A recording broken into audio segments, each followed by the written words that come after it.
नमस्ते दोस्तों। आज मैं एक विवाह गीत सुनाने जा रही हूँ। पसंद आए तो लाइक करना, सब्सक्राइब करना, शेयर करना। हरे हरे बसवा काटवा मोरे बाबा, हरे हरे बसवा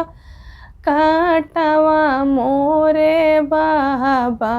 अरे आंगने में मड़वा छावा रे बीरनवा, अरे आंगने में मड़वा छावा रे बीरनवा,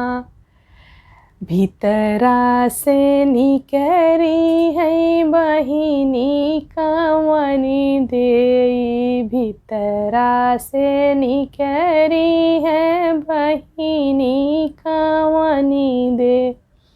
दुवरा पे ठाढ़ बाटे तोहरा सजनवा, अरे दुवरा पे ठाढ़ बाटे तोहरा सजनवा,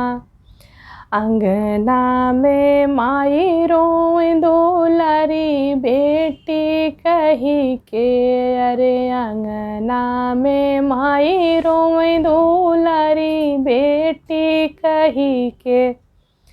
अरे कैसे छोड़ी बाबू के कलाई रे बीरनवा, अरे कैसे छोड़ी बाबू के कलाई रे बीरनवा, निकरी चाला बहिनी निकरी चाला, निकरी चाला बहिनी निकरी चाला, दुवरा पे ठाढ़ बाटे तोहरा सजनवा, अरे दुवरा पे ठाढ़ बाटे तोहरा सजनवा, दुवरा पे चाची रोए दुलारी बेटी कही के, अरे दुवरा पे चाची रोए दुलारी बेटी कही के, अरे कैसे छोड़ी चाचा के कलाई रे बीरनवा, अरे कैसे छोड़ी चाचा के कलाई रे बीरनवा, इहैया है दुनिया के रीतिया रिवजिया,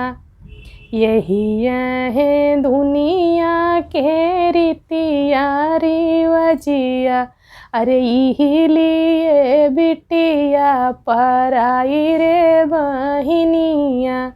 अरे यही विदा बिटिया पराई रे बहिनिया।